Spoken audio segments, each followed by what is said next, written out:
그들이 예수를 끌고 갈 때에 시몬이라는 구레네 사람이 시골에서 오는 것을 붙들어 그에게 십자가를 지워 예수를 따르게 하더라. 또 백성과 및 그를 위하여 가슴을 치며 슬피 우는 여자의 큰 무리가 따라오는지라. 예수께서 돌이켜 그들을 향하여 이르시되 예루살렘의 딸들아 나를 위하여 울지 말고 너희와 너희 자녀를 위하여 울라. 보라, 날이 이르면 사람이 말하기를 잉태하지 못하는 이와 해산하지 못한 배와 먹이지 못한 젖이 복이 있다 하리라. 그때 사람이 산들을 대하여 우리 위에 무너지라 하며 작은 산들에 대하여 우리를 덮으라 하리라. 푸른 나무도 이와 같이 하거든 마른 나무에는 어떻게 되리요 하시니라. 또 다른 두 행학자가 사형을 받게 되어 예수와 함께 끌려가니라. 해골이라는 곳에 이르러 거기서 예수를 십자가에 못 박고 두 행악한 자도 그렇게 하니 하나는 우편에 하나는 좌편에 있더라. 이에 예수께서 이르시되 아버지 저들을 사하여 주옵소서 자기들이 하는 것을 알지 못함이니이다 하시더니 그들이 그들의 옷을 나누어 제비 뽑을세. 백성은 서서 구경하는데 관리들은 비웃어 이르되 저가 남을 구원하였으니 만일 하나님이 택하신 자 그리스도이면 자신도 구원할지어다 하고 군인들도 희롱하면서 나와 신포도주를 주며 이르되 내가 만일 유대인의 왕이면 내가 너를 구원하라 하더라. 그 위에 있는 유대인의 왕이라 쓴 패가 있더라. 아멘. 좋으신 하나님 감사합니다. 이 시간에도 주님이 주시는 말씀으로 은혜 받고자 하오니 귀한 음성이 들려지는 복된 시간, 주의 말씀으로 들려지는 은혜의 시간 되게 도와 주옵소서. 예수님의 이름으로 기도합니다. 아멘.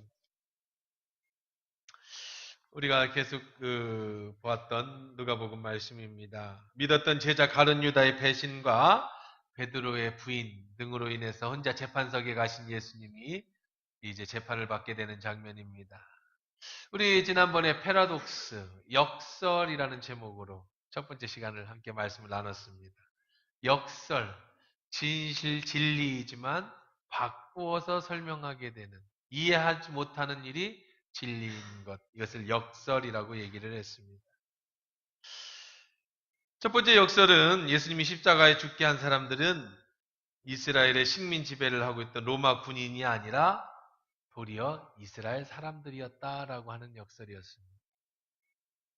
본디오 빌라도는 예수님을 살려주려고 했어요. 그래서 살인자 가야바를 살려주고, 가야바를 죽이고 예수를 살려주겠다고 하니까 이스라엘 사람들은 소리칩니다. 그 예수를 죽이고 가야바를 살려줘라 소리쳤던 그 사람들은 누군가요?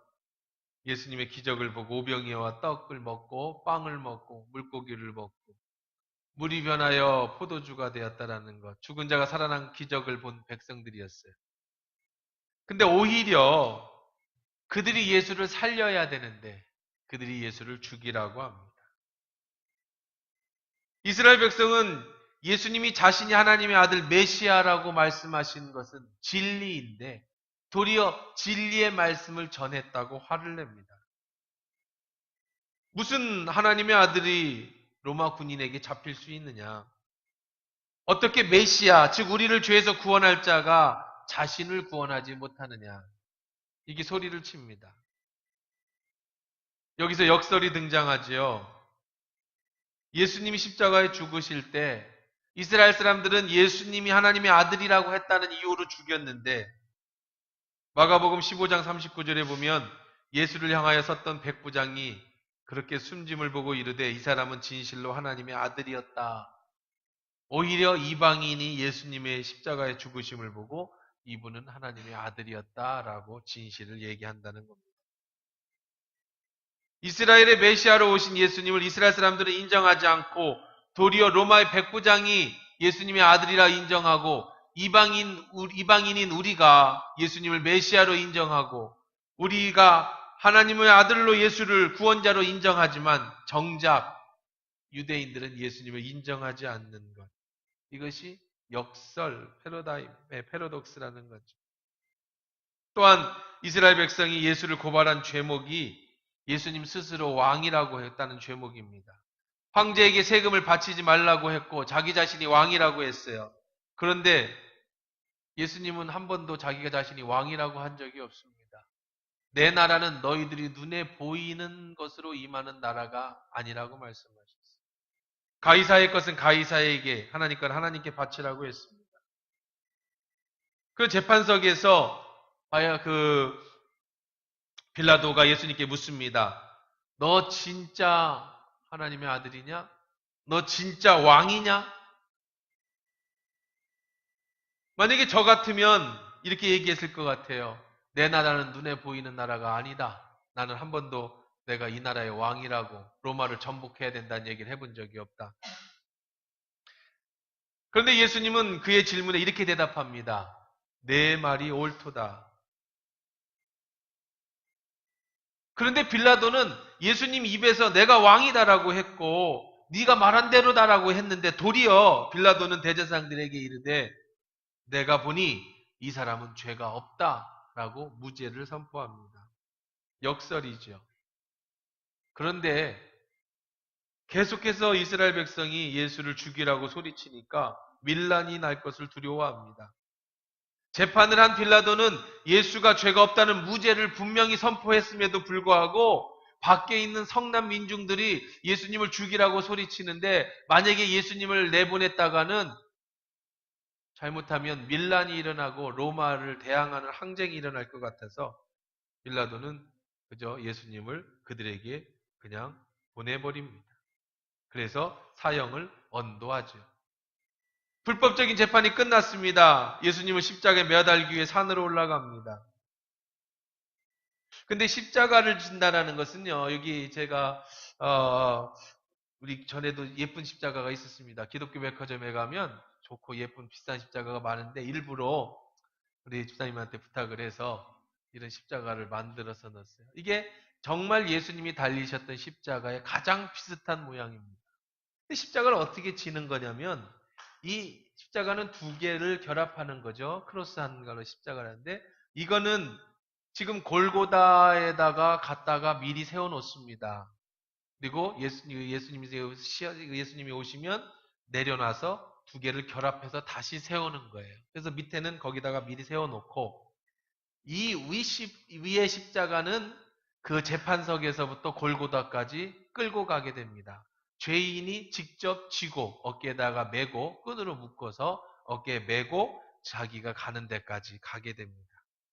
근데 이 시기가 6월절이 가까워 왔고 저녁에 이제 안식일이 시작되어지면서 6월절이 시작됩니다. 재판이 이제 새벽부터 진행된 재판이 낮에까지 이루어져서 불법적인 재판이 끝났습니다. 이제 채찍에 맞으신 예수님이 십자가를 메고 이제 저 골고다 언덕까지 가게 됩니다. 가게 되는데 이게 20km 가까이 됩니다. 위의 무게가 한 20km 가까이 돼요.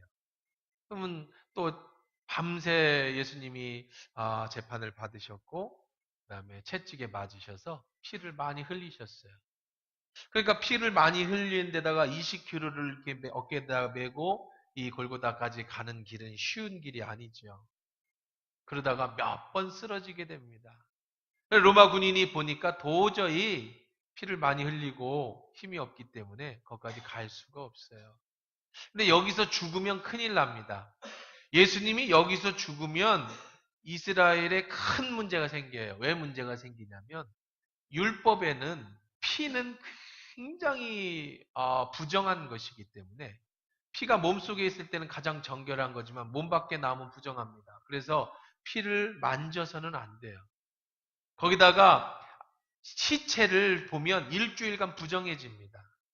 그런데 만약에 예수님이 거기서 죽으면 거기 모인 모든 이스라엘 백성들이 시체를 보게 되고 시체를 보게 되면 그날 저녁부터 시작되어지는 유월절과 이것이 굉장한 문제가 생기는 거예요.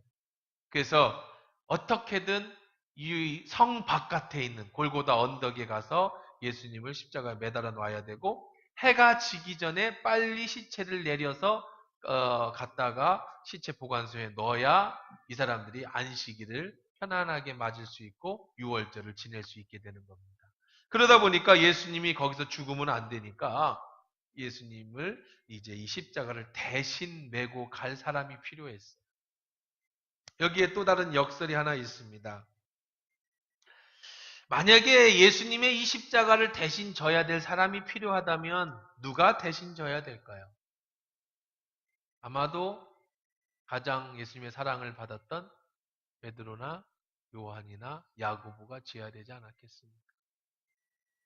아니면 예수님의 동생들이 져야 되지 않았겠, 식구들이 져야 되지 않겠어요? 아니면 예수님이 죽었다가 살려주신 나사로도 있고 수많은 눈병사를 뜨게 하셨고 안진병이를 일으키셨고 수많은 귀신을 내어 쫓아서 예수님께 정말 은혜를 입었던 사람이 예수님이 십자가의 그 길을 걸어갈 때 따라가면서 아마도 그 십자가를 대신 지어줘야 되지 않았는가 이런 생각이 듭니다. 그런데 오늘 본문에 보면 26절을 한번 같이 읽어봅시다. 시작. 그들이 예수를 끌고 갈 때에 시몬이라는 구레네 사람이 시골에서 오는 것을 붙들어 그에게 십자가를 지워 예수를 따르게 하더라. 결국 십자가를 진 사람은 시몬이라고 하는 구레네 사람입니다. 구레네는 저 아프리카 사람이에요. 아프리카 사람. 그럼 이 구레네 사람 시몬이 왜 여기 와 있느냐면 아프리카에 사는 유대인인데 1년에 한 번 6월절에는 반드시 예루살렘 성에 와서 예배를 드리는 관습이 있어서 예루살렘에 6월절을 지키기로 왔다가 예수님의 사건을 듣고 구경 나온 사람입니다. 근데 마가복음에 보면 조금 더 첨가가 되어 있는데 이 사람의 이름을 뭐라고 얘기를 하느냐 하면 알렉산더와 루포의 아버지 구레네 사람 시몬이다라고 얘기를 합니다. 그러니까 알렉산더와 루포라는 사람의 아버지인 구레네 사람 이 시몬이 얼떨결에 구경 왔다가 십자가를 지었습니다. 이 십자가는 무슨 십자가죠? 고통의 십자가입니다. 예수님이 지신 십자가예요. 근데 이 사람은 그게 뭔지도 몰라요. 그게 무슨 십자가인지도 몰라요. 그게 어떤 의미인지도 몰라요. 그냥 억지로, 어거지로 와서 짓게 됐습니다. 강제적으로 한번 생각해 보십시오. 여러분이 거기 서 있는데 너 이리 나와. 저요? 네, 전 이 사람하고 아무 상관이 그냥 나오라면 나와. 왜 그러시? 나와! 채찍을 들고 막 휘두릅니다. 나왔어요. 저는 이 사람하고 지라니까. 지금 이 십자가는 온통 피범벅입니다. 이 사람은 지금 시몬은 몰라요. 뭐 소문은 들었는지 어떤지 모르지만 전혀 예수님과는 상관없는 사람입니다. 이 사람은 예수님 어떤 분이에요? 지금 사형에 해당되어지는 지금 로마를 구테타를 일으켰다는 죄목으로 지금 전복시킨다는 죄목으로 지금 사형수입니다. 근데 그 사람의 십자가를 대신 치라고 하면 사람들이 알지도 못하는 사람들은 야, 저 뭐 무슨 관련이 있는가 보다. 뭐 저 제자인가? 제가 베드로인가? 막 이렇게 떠들 수도 있을 것입니다. 일면식도 없는 사람이에요. 처음에는 매고 싶지 않았겠지만 휘두르는 채찍에 어쩔 수 없이 맵니다. 불구경, 싸움 구경이 재밌다고 그래서 구경 갔다가 오히려 그 십자가를 메고 도리어 사람들의 눈에 눈총을 받고 또 사람들로 하여금 이렇게 비아냥거림을 당하는 일을 당하게 됐다는 상관없이 십자가를 집니다. 20km 넘는 십자가를 지고 간다는 게 쉬운 건 아니겠죠. 거기 많은 사람들이 낄낄거리고 웃었습니다. 참 재수 없는 사람이다. 억세게도 운이 없는 사람이다. 그 왜 거기 왔다가 그렇게 저 죄인, 정말 입에 담기도 싫은 저런 죄인의 십자가를 자신이 져야 되는가? 여기에 패러독스, 역설이 있습니다. 그런데 이 십자가가 저주의 십자가, 그들이 보기에는 재수 없는 십자가, 그들이 보기에는 죄인의 십자가였지만 우리 믿는 사람들에게 이 십자가는 어떤 십자가예요? 영광의 십자가요. 나의 모든 죄를 대신 지신 예수님의 십자가요. 내가 져야 될 나의 십자가였던 거죠. 내가 져야 되는 거고, 내가 죽을 수는 없다 할지라도 최소한 예수님이 십자가 지는 데까지 내가 이 십자가를 지고 따라는 갈 수 있어야 하는 사람이었는데, 그런데 그 일을 한 번도 예수님을 본 적이 없는 시몬이 대신 져줬다는 거예요. 예수님의 십자가를 대신 져준 사람이 되었습니다. 문자 그대로 주님의 남은 고난, 주님이 도저히 치실 수 없는 그 고난을 자기 몸에 채운 사람. 지금도 예수님이 넘어졌다는 그 장소에 성지순례 코스로 가면 비아돌로사라고 잘 보존되어 있습니다. 지금도 고난 주간이 되면 청주교에서는 비아돌로사를 순례하는 것이 이렇게 관습으로 되어 있어요.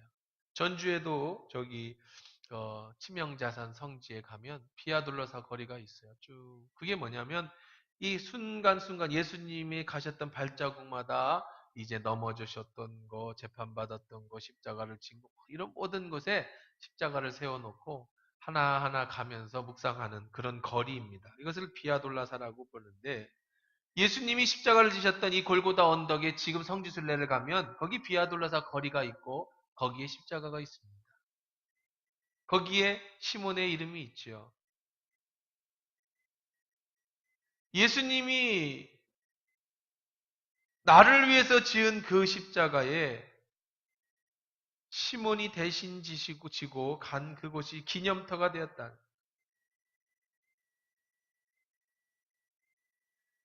이것이 역설입니다. 예수님의 십자가에 대해서 보면 나중에 이 사람이 알렉산더 루포라는 이름이 마가복음에 나오는데, 나중에 로마서 16장 13절에 이 사람의 얘기가 다시 한번 등장합니다. 시몬은 등장하지 않는데 시몬의 아들들의 이름이 등장해요. 로마서 16장 13절에 보면 주 안에 택하심을 입은 루포와 그의 어머니에게 문안하라. 그의 어머니는 곧 내 어머니니라. 바울이 루포의 어머니, 그러니까 시몬의 부인이죠. 루포의 어머니 시몬의 부인이, 예수님 한 번도 본 적이 없던 시몬이 예수님의 십자가를 대신 주시고 어떤 일이 생겼느냐? 그의 부인이 바울의 양어머니가 되어주는 거예요. 바울을 잘 챙겨주는 믿음의 명문 집안이 되었어요. 그 후에 알렉산더와 루포는 초대교회에 아주 좋은 그런 지도자로서 이름을 나오게 됩니다. 기독교 명문 집안이 됐다는 거예요. 역설 중에 역설입니다. 사실 누가 져야 되는 거예요? 그 큰 은혜를 입은 베드로, 요한, 야고보가 져야 되고, 사실 누가 져야 되는 겁니까? 죽었다 살아난 사람들이 짓고 모든 질병에서 고침을 받은 사람이 지어야 되는 거예요? 아니요. 누가 져야 되는 겁니까? 제가 짓고 여러분이 지어야 될 십자가예요. 근데 그걸 누가 지어줬다? 시몬이 지어줬다. 그랬더니 예수님께서 그 시몬에게 그 큰 축복의 집안이 기독교 명문 집안이 되는 은혜를 베풀어 주셨다는 거죠. 어제 토요일인데도 많은 분들이 나와서 어르신들 반찬 봉사한다고, 우리 식사 대접하는 거 말고 또 이렇게 반찬 봉사를 해주셔요. 반찬 봉사한다고 토요일 내내 음식 장만을 하셨습니다. 앞에 꽃꽂이 하신다고 꽃꽂이를 하고, 청소한다고 청소하러 오고, 찬양단 연습하고. 그런데 이것이 바로 예수님의 십자가를 지는 것처럼 이것이 바로 하나님을 기쁘시게 하는 가장 가치 있고 귀한 것이라는 거예요. 왜냐하면 세상 사람들이 시몬을 볼 때 참 재수 없는 사람, 이해 못할 사람이라고 했지만, 사실은 시몬이 가장 귀한 예수님의 십자가를 져주는 축복을 받았단다면, 오늘 여러분들이 수고하는 모든 수고가, 주를 위해서 헌신하는 모든 헌신이 세상 사람들 보기에는 이해 못하고 돈 버리는 것 같고 시간 버리는 것 같지만, 그것이 바로 영원한 하나님 나라의, 그리고 예수님의 남은 고난의 십자가를 대신 지는 그런 축복의 영광이 된다는 사실이기 때문에 그렇습니다. 우리 교회는 그런 분이 안 계셔요. 왜냐하면 그렇게 하면 하지 말라고 하니까. 근데 가끔 보면 왜 나만 일 시키냐? 교회 나밖에 없냐? 왜 힘들고 어려운 일을 나만 하냐? 뭐 속으로 그렇게 하시는 분이 계신다면 그걸 억지로라도 기쁨으로 감당하십시오. 그것이 영광의 십자가인 줄 믿습니다. 그건 영광이에요. 어떻게 해서든지 천국은 침노한 자의 것이라 뺏어서라도 지어야 돼. 정말 제가 그 자리에 있다면 시몬에게 저리 비켜 내가 질 거야 라고 했어야 돼. 뺏어서라도 지어야 될 십자가였다는 거죠. 더한 패러독스 역설은 십자가상에서 예수님의 모습입니다. 38절 한번 우선 읽어볼까요? 시작. 그에 의해 이는 유대인의 왕이라 쓴 패가 있더라.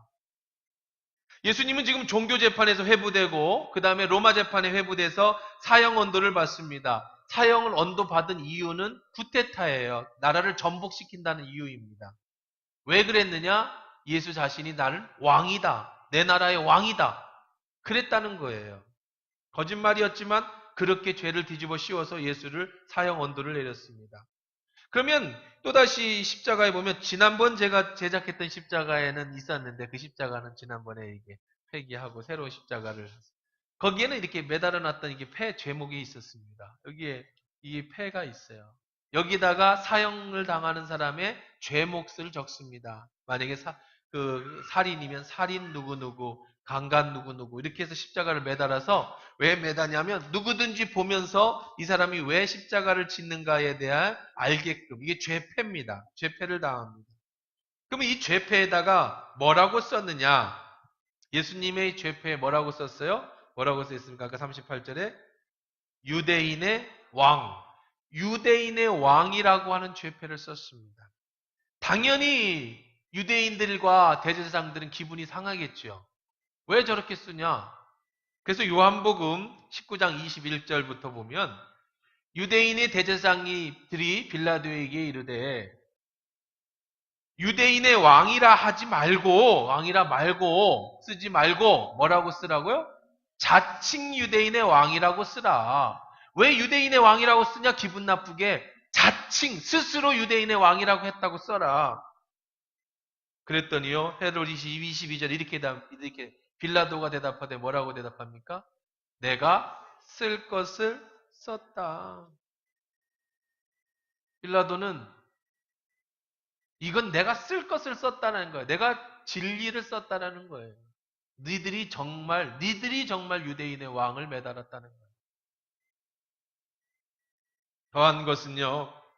예수님을 십자가에 매달 때 보통은 죄인들은 평상시에 입던 옷을 입고 십자가에 올리면은 옷을 다 벗겨버립니다.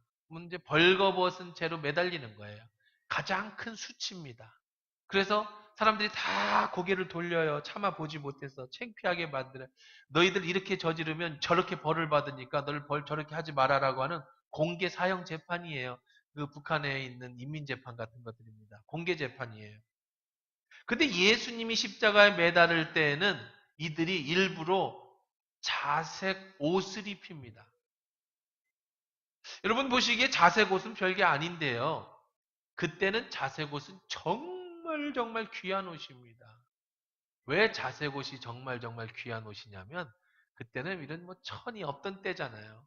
그리고 통으로 하나만 입었던 시절에 이게 재산이었는데 자색 옷을 입는다라는 건 이건 어떤 염색된 이런 옷을 입는다라는 건 이건 보통 부자들이 입지 못하는 옷입니다. 거기다가 자색이라고 하는 거는 임금의 색입니다. 황제의 색이에요. 왕의 색입니다. 우리나라도 사극에 보면 왕이 입는 옷이 자색 옷을 입잖아요. 보라색 비슷해서. 이런 건데 이제 이 자색은 임금만 입는 옷입니다. 그러면 왜 예수님에게 자색 옷을 입혔어요?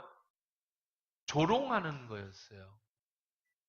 백부장들은 비싼 자색 옷을 사서 예수에게 입혔어요. 네가 이 왕이라고? 그래, 꼴 좋다. 왕이 한번 거기 매달려 봐라.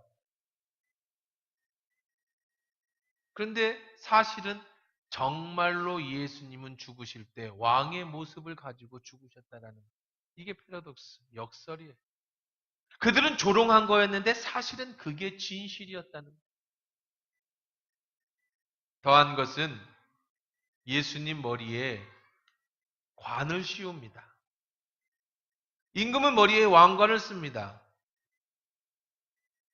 예수님 머리에 왕관을 씌워요. 근데 무슨 관을 씌우냐? 마태복음 27장 29절 이하에 보면 가시관을 엮어 그 머리에 씌우고 갈대를 그 오른손에 들고 그 앞에 무릎을 꿇고 희롱하여 이르되 유대인의 왕이여 평안할지어다. 그들이 조롱을 하는데 어떻게 조롱하냐면 원래는 왕관을 금으로 된 왕관을 씌워야 하는데 예수님 머리에다가 가시, 아주 굵은 가시에 왕관을 엮어서 이렇게 굵어서 관을 엮을 만큼의 그런 가시나무의 관을 만들어서 머리에 씌우는 겁니다. 얼마나 아팠겠습니까? 피가 줄줄줄 흘렀겠죠. 그리고 왕은 쥐봉을 듭니다. 황금으로 만든 봉을 들어야 되는데 예수님 오른손에다가 뭘 쥐어줬느냐? 갈대를 쥐어줬어요. 갈대는 아주 흉내내는 거죠. 그리고 그 앞에 무릎을 꿇고 희롱합니다. 유대인의 왕이여 평안하십시오. 인사를 드리는 거예요. 가시관을 씌웠다는 거예요. 이것이 왜 역설입니까? 그들이 깔깔거리면서 비웃는 행동 속에 진실이 숨겨져 있죠. 어마어마한 패러독스가 숨겨져 있습니다. 예수님이 쓰신 그 가시관은 면류관이라는 명예와 가시라고 하는 저주가, 명예라고 하는 관과 가시라고 하는 저주가 섞여 있는 관이에요. 이 가시는 뭐냐면 창세기 3장 17절 18절에 보면 이렇게 기록되어 있습니다. 아담에게 이르시되 내가 내 아내의 말을 듣고 내가 네게 먹지 말라고 한 나무의 실과를 먹은즉 땅은 너로 인하여 저주를 받고 너는 종신토록 수고하여 그 소산을 먹으리라. 땅이 네게 가시덤불과 엉겅퀴를 낼 것이다. 가시가 뭡니까? 인간이 아담과 하와가 선악과를 따먹음으로 인해서 나타난 저주예요. 하나님이 가시나무를 만든 적이 없습니다. 죄가 들어온 이후에 인간의 죄 때문에 인간을 고통스럽게 하기 위해서 나온 게 가시나무와 엉겅퀴예요. 예수님의 손에는 엉겅퀴와 같은 갈대, 쓸모없는 갈대가 붙잡혀져 있었고 예수님의 머리에는 우리의 죄로 인해서 파생한 우리를 찌르는 그 가시가 관으로 엮여서 머리에 씌워진 거죠. 이 가시 때문에 인간이 고통을 당했습니다. 죄의 결과물이었습니다. 그런데 왕이신 예수께서 인간이 당해야 될 고통의 가시관을 대신 써주시면서 내가 당해야 될 인생의 고통, 이 땅에서 가시의 인생의 고통을 당할 뿐 아니라 영원한 지옥불에서 그 고통 속에 살아야 될 우리의 인생의 가시를 대신 써주셨어요. 땅이 나타낸 엉겅퀴를 오른손에 붙잡아 주시면서 우리가 이 땅에서 수고하지만 아무 소용이 없는 이 땅의 허무한 인생을 대신 손에 쥐시고 그리고 우리를 대신해서 그렇게 죽어주셨다는 겁니다. 그들이 낄낄거리며 조롱하면서 씌워진 가시관, 사단이 낄낄거리며 이겼는 줄 알고 예수의 머리에 씌워진 그 관이 바로 우리 인간의 모든 고통, 바로 나의 모든 고통, 내가 당해야 될 모든 고통의 가시, 그걸 예수님이 대신 써주시고 반대로 우리에게는 예수님이 쓰셔야 될 의의 면류관을 벗어서 씌워주신다는 거예요. 죄인된 우리가 써야 될 가시관은 예수님이 쓰시고 의인이신 예수님이 쓰셔야 될 의의 면류관은 우리에게 씌워주신다고 하는 역설이 이 속에 숨겨져 있어요. 그들은 조롱하면서 씌워진 관이었는데 그 속에는 엄청난 비밀이 숨겨져 있어요. 디모데후서 4장 8절에 보면 바울은 이렇게 말합니다. 이제 후로는 나를 위하여 의의 면류관이 예비되었으므로 주 곧 의로우신 재판장이 그날에 내게 주실 것이니 내게만 아니라 주의 나타나심을 사모하는 모든 자에게니라. 그 가시관, 내가 써야 될 인간의 고통의 가시관은 예수님이 써주시고 예수님이 써야 될 의의 면류관은 예수님이 심판대에서 저에게, 여러분에게 씌워줄 면류관이 된다라는 사실입니다.